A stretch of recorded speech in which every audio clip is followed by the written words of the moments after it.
À l'âge de 30 ans, Rabbi Shneur Zalman avait déjà étudié 30 fois, 30 reprises, l'ensemble des plusieurs dizaines de volumes du Talmud Bavli. Alors que normalement, si quelqu'un arrive à terminer le Talmud Bavli une fois, 2, 3 fois dans sa vie, il est considéré comme un exemple pour toutes les communautés. À l'âge seulement de 30 ans, Rabbi Shneur Zalman l'avait déjà terminé à 30 reprises.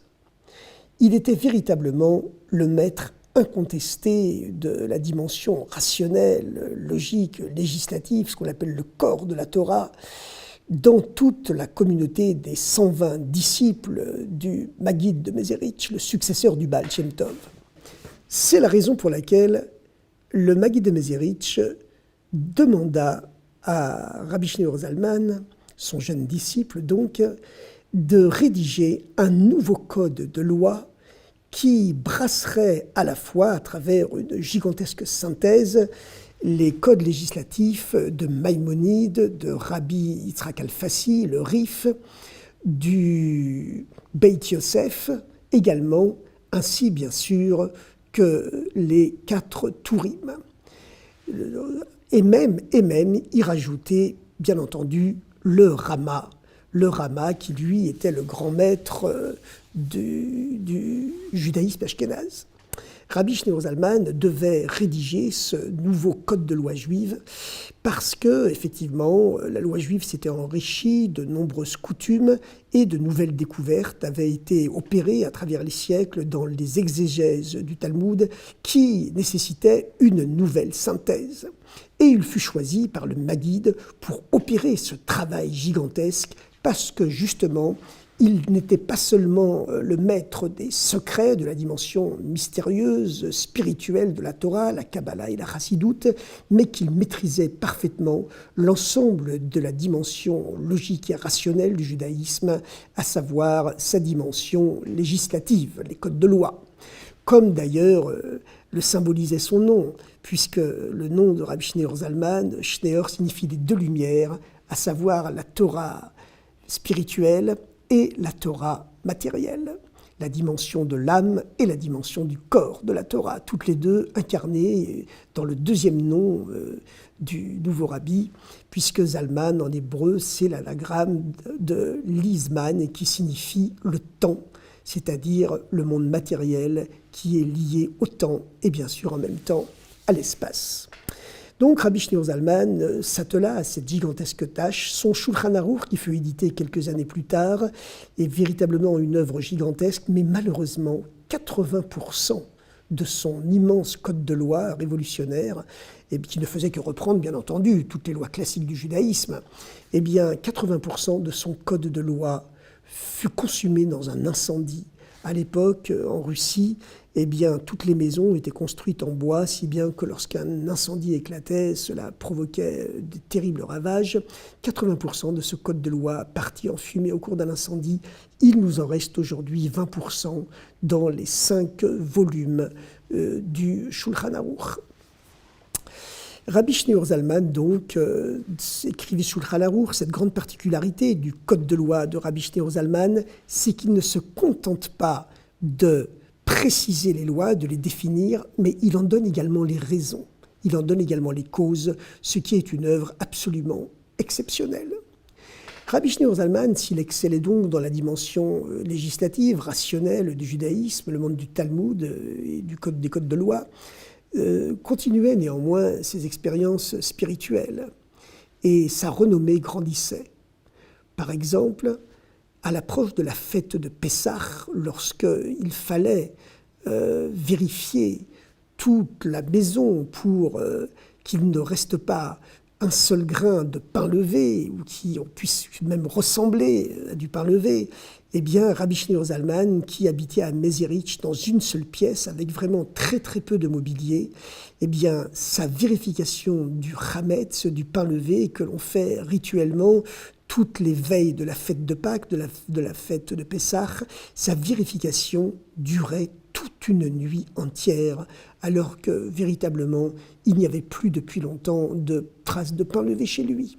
Mais cette recherche du chametz, cette recherche du pain levé qui justement se gonfle et dont le gonflement signifie l'orgueil, symbolise l'orgueil dont on doit se débarrasser pendant les 8 jours, le cycle complet des 8 jours de la fête de Pessah, eh bien pour lui tout revêtait une dimension spirituelle et c'est la raison pour laquelle pendant toute une nuit entière, il recherchait dans tous les coins de sa pièce unique les grains de pain levé qui pouvaient encore exister, les grains de chametz, comme on dit, ce chametz qui, justement parce qu'il se lève, symbolise le gonflement de l'ego, le gonflement de l'orgueil. Il le recherchait dans tous les coins de cette pièce unique, alors que dans la totalité des maisons juives, cette recherche dure 1 heure maximum, même si on a de nombreuses pièces dans sa maison. Eh bien, chez Rabbi Shneur Zalman, dans une seule pièce quasiment nue, la recherche de quelques grains prenait toute une nuit parce que chez lui, il s'agissait véritablement d'une véritable recherche spirituelle. Cette année-là, tous les disciples du Maguide de Mézérich s'apprêtaient à célébrer l'anniversaire de la sortie d'Égypte, qui marque en même temps l'anniversaire de la naissance du peuple juif, la première soirée du Seder de Pessah, la Pâque juive.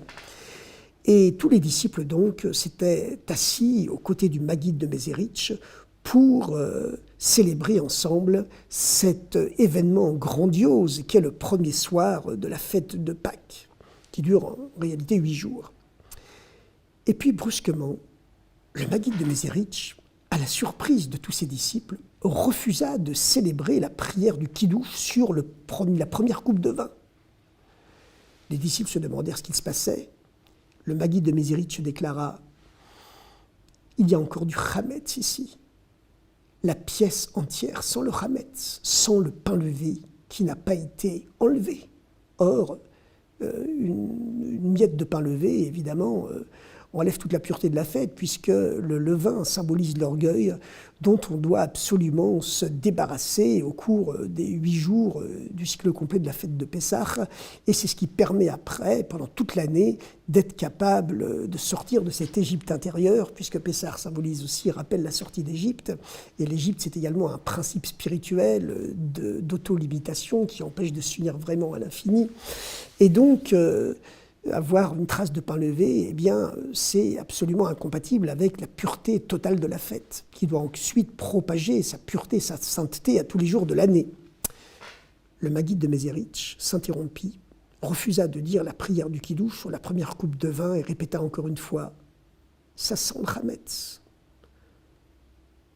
Le plus grand, le plus âgé, le plus vénérable des disciples du Maguide, Rabbi Menachem Mendel de Vitebsk, se leva, fit soigneusement le tour de la table, revint s'asseoir auprès du Maguide et déclara « Il n'y a aucune trace de chametz dans cette pièce. » Le Maguide se releva une deuxième fois et dit « Que puis-je faire ? Je vois le grand commentateur du Talmud, Rabbi Moshe Isserles, qui vient de descendre du ciel, qui se trouve devant moi. Son visage est flamboyant de colère. Il m'empêche de dire la prière du Kiddush sur la première coupe de vin de la fête. » À ce moment-là, Rabbi Shneur Zalman se leva et devant tous les disciples rassemblés, il déclara « C'est de ma faute, Rabbi. C'est moi qui empêche Rabbi Moshe Isserles, le célèbre Rama. C'est moi qui l'ai obligé à descendre du ciel pour vous empêcher de réciter le Kiddush. » « Mais pourquoi ?» demanda le Maguide.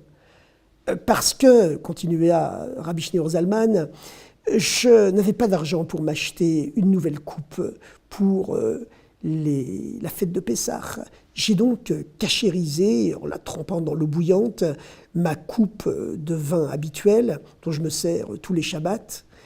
Et j'avais bien auparavant observé toutes les lois juives concernant cette purification de ma coupe de vin. J'avais vu que c'est parfaitement valable, parfaitement autorisé. Il n'y a qu'une seule autorité rabbinique du temps passé qui s'oppose à cette purification par ébullition de la coupe de vin. C'est le grand Rabbi Moshe Isserles, le Rama. Mais comme il est minoritaire et que tous les autres grands décisionnaires du temps passé permettent de le faire, je suis passé outre, j'ai nonobsté son opposition et j'ai quand même cachérisé ma coupe de vin. Mais je vois que si le Rama est descendu du ciel pour nous empêcher tous de faire le kidouche maintenant, c'est qu'il n'est pas d'accord, qu'on est passé outre justement à son interdiction. Le Rama explique en effet qu'il est très déconseillé de cachériser sa coupe de vin pour le soir de Pessah pour des raisons qui relèvent d'un mysticisme profond. Le Maguide de Mézérich sourit et dit « Grande est ta force, Shneur Zalman, pour être capable de faire descendre du ciel Rabbi Moshe Isserles, le Rama en personne. » Il tendit sa coupe de vin à Rabbi Shneur Zalman et lui demanda de faire lui-même le kidouche dessus. Et c'est ainsi que la renommée de Rabbi Shneur Zalman grandit encore. Un autre épisode étrange se passa une fois. La compétence rabbinique de Rabbi Shneur Zalman avait grandi et ses disciples venaient souvent lui poser des questions pour savoir si tel aliment était ou non cachère. Un jour, on lui apporta un poulet qu'une femme de la communauté avait cuisiné et Rabbi Shneur Zalman décréta qu'il n'était pas cachère. La femme allait s'en aller dépitée quand soudain, en l'espace de quelques instants, Rabbi Shneur Zalman changeait d'avis, demanda qu'on la rappelle et lui dit « Ça va, j'ai changé d'avis, ton poulet est cachère, tu peux le consommer sans problème. » Les disciples de Rabbi Shneur Zalman s'étonnèrent. Qu'est-ce qui s'était passé pour que le maître change d'avis comme cela en l'espace de quelques instants? Rabbi Shneur Zalman répondit « Après que, effectivement, j'ai réfléchi à l'ensemble des décisionnaires qui déclarent qu'un tel poulet n'est pas cachère, la grande âme de Rabbi Yehuda Segal Halevi, l'auteur des célèbres commentaires du Code de loi, les Touré Zahav, le Taz, est descendu du ciel et s'est mis en face de moi. Il m'a dit qu'il est le seul décisionnaire aujourd'hui dans le tribunal céleste à avoir déclaré cachère ce type d'anomalie sur un aliment, sur ce poulet. Et comme la loi sur terre n'a pas été tranchée comme lui, puisque la majorité des décisionnaires ont déclaré qu'il n'était pas cachère, à cause de cela, on l'empêche de s'élever encore plus haut dans le tribunal céleste. Il me demande alors d'intercéder en sa faveur pour déclarer cachère ce poulet. Je n'ai pas pu refuser un tel service au Taz, à l'auteur du Touré Zahav, et donc j'ai décidé de proclamer cachère ce poulet, puisque lui le déclare ainsi dans ses commentaires sur la loi.